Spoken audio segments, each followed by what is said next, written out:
पिछले काफ़ी सारे सेशंस में हमने कंट्रोल स्टेटमेंट्स की जानकारी ली, जिसमें हमने देखा कि इफ़ एल्स और स्विच स्टेटमेंट के साथ हम आसानी से डिसीजंस को क्रिएट कर सकते हैं और अपने प्रोग्राम को कंट्रोल कर सकते हैं, उसके फ्लो को भी कंट्रोल कर सकते हैं। इस सेशन में हम बात करेंगे रेपिटेशन वर्कआउट की। ऐसा कार्य जो आपको बार बार करना पड़ता है, उसके लिए हम लूप्स का इस्तेमाल करते हैं। यदि आपने पहले कोई लैंग्वेज जैसे सी प्लस प्लस इत्यादि कर रखी है तो आपको लूप्स की जानकारी होगी, परंतु यदि नहीं भी कर रखी तो हम बिल्कुल बेसिक से इन सब चीज़ों की जानकारी लेने वाले हैं इस सेशन में। लूप्स जावा में 3 तरह की हैं, फॉर लूप, वाइल लूप और डू वाइल लूप।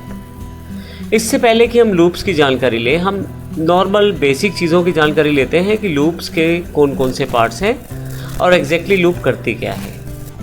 बेसिकली मैंने आपको ये जो तीनों लूप्स बताई हैं, तीनों एक जैसा ही कार्य करती हैं। असल में लूप करती क्या है? लूप आपकी एक स्टेटमेंट या काफ़ी सारी नंबर ऑफ स्टेटमेंट्स को यदि आप बार बार एग्जीक्यूट करना चाहते हैं तो उसके लिए आप लूप की सहायता ले सकते हैं, जिससे आप कुछ या कम कोडिंग के द्वारा अपने किसी पर्टिकुलर टास्क या कोड को एग्जीक्यूट कर सकते हैं जब तक उसके साथ जुड़ी हुई कंडीशन ट्रू रहती है। अब इस पूरी सेगमेंट में 3 चीज़ें शामिल हैं ताकि हम लूप को अच्छी तरह से समझ पाएँ। तो हम यदि किसी कार्य को बार बार करना चाहते हैं तो उस केस में हमें 3 चीज़ों की ज़रूरत रहती है। Number 1, initialisation. आप किसी कार्य को कहाँ से शुरू करना चाहते हैं? मान लीजिए मैं किसी कार्य को 50 बार करना चाहता हूँ, तो इनिशियलाइजेशन 1 नंबर है, यानी कि पहला नंबर जो शुरुआत है वो इनिशियलाइजेशन है। उसके पश्चात मुझे कार्य कब तक करना है? मुझे जब तक 50 मेरे पास 50 बार जब तक वो कार्य नहीं हो जाता तब तक मुझे वो कार्य करना है। ये हमारे पास लूप की कंडीशन है। जब तक मैं 50 तक नहीं पहुंच जाता तब तक मेरे पास ये लूप चलती रहे, अर्थात उसकी कंडीशन ये है कि वो चलती रहेगी जब तक 50 नहीं आ जाता। 50 आने के पश्चात ऑटोमेटिकली लूप ख़त्म हो जाएगी या रुक जाएगी। थर्ड सेक्शन इसमें आइट्रेशन है। आप यदि 1 से 50 की तरफ जाना चाहते हैं तो किस तरह से जाना चाहते हैं? जैसे कि उदाहरण के तौर पे आप 1-1 जोड़कर 50 पे जा सकते हैं, 1 + 1 2 + 1 3 + 1 4 करके। आप चाहे तो 1 में 2-2 जोड़कर, जैसे 1 + 2 3, 3 + 2 5 और 5 + 2 7, इस तरह से भी 50 तक पहुंच सकते हैं। ये आइट्रेशन 2 तरह की रहती है, इंक्रीमेंट और डिक्रीमेंट। यदि आप किसी नंबर की तरफ बढ़ रहे हैं जमा करते हुए तो उसे इंक्रीमेंट कहते हैं, परंतु यदि आप किसी नंबर की तरफ बढ़ रहे हैं माइनस करते हुए तो उसे डिक्रीमेंट कहते हैं। तो किसी भी लूप में तीनों पार्ट बड़े ज़रूरी रहते हैं। इसका अर्थ ये हुआ कि यदि आप फॉर लूप का इस्तेमाल करें तो भी तीनों पार्ट ज़रूरी हैं, यदि आप वाइल लूप का प्रयोग करें तब भी, और डू वाइल के साथ भी। हम इन तीनों सेक्शंस को भी एक्सप्लेन करेंगे और अच्छी तरह से, ताकि हम इन सब चीज़ों को समझ पाएँ। आइए इन सब चीज़ों को समझने से पहले हम एक एग्जाम्पल को देखते हैं जो हमारी कुछ बेसिक्स डाउट्स और इश्यूज दूर करेगा और हमें लूप्स को समझने में मदद करेगा। यहाँ मेरे पास स्मार्टो सिस्टम्स को डिस्प्ले करवाना है मुझे स्क्रीन पे, और इसके लिए मैंने एक सिंपल example.java के नाम से प्रोग्राम बनाया है। आइए प्रैक्टिकल देखते हैं किस प्रकार से इस प्रोग्राम को रन किया जा सकता है।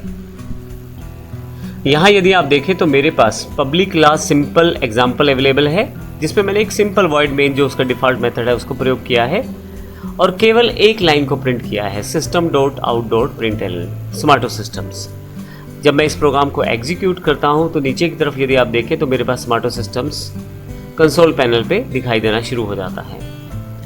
अब आइए देखते हैं लूप के संदर्भ में इस एग्जाम्पल का क्या अर्थ है। अब यहाँ पे मेरा एक क्वेश्चन है, मान लीजिए मुझे इसी लाइन को 5 बार प्रिंट करवाना है तो मैं क्या करूँ? आइए देखते हैं। मेरे पास एक सिंपल सोल्यूशन इसका है कि मैं इसी काम को क्यों ना 5 बार कॉपी पेस्ट कर दूं। बिल्कुल सिंपल सॉल्यूशन है। और अब की बार यदि मैं इसे एग्जीक्यूट करूंगा तो आप देखेंगे मेरे पास 5 बार डिस्प्ले आ गया है, यानी कि इसी लाइन को 5 बार उसे प्रिंट कर दिया गया है। पर अब यहाँ पे एक क्वेश्चन और है कि मान लीजिए इसी लाइन को मुझे 50 बार या 500 बार या 5000 बार या 5 लाख बार अगर करना पड़ जाए तो बड़ा टिपिकल टास्क हो जाएगा। ऐसे केस में आप इसको मैन्युअली नहीं कर पाएंगे। ऐसे केसेस में लूप आपकी बहुत मदद करते हैं। तो हम देखेंगे अपने इन सेशंस में कि लूप किस प्रकार से हमारे इस कार्य को आसान करने वाला है।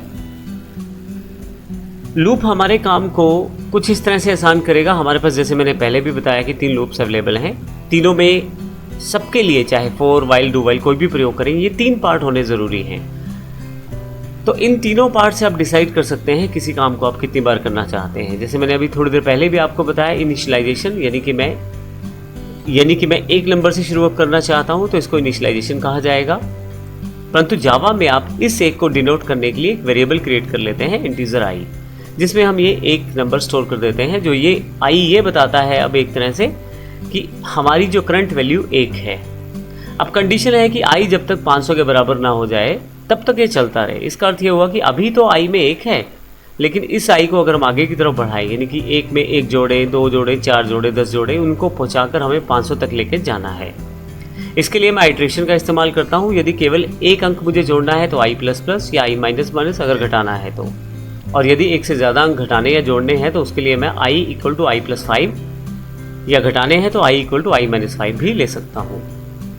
अब ध्यान रखिएगा, आपकी लूप तब तक चलती रहती है जब तक ये कंडीशन आपकी ट्रू रहती है। तो फिर से एक बार इनिशियलाइजेशन शुरुआत करने के लिए लूप, कंडीशन कब तक लूप चले यानी कि एक तरह से उसका कंडीशनल स्टॉपिंग पॉइंट और एक आइट्रेशन, 3 भाग हमारे पास होने ज़रूरी हैं। तो इस पूरे सेशन में हमने देखा जावा में कितनी लूप्स हैं, कौन कौन से पार्ट्स उसको रिक्वायर्ड हैं और हमें लूप की आवश्यकता है क्यों। नेक्स्ट सेशन में हम बारी बारी से एक एक लूप को पिक करेंगे और देखेंगे किस प्रकार से हम प्रैक्टिकली इसको प्रयोग कर सकते हैं जावा में। धन्यवाद।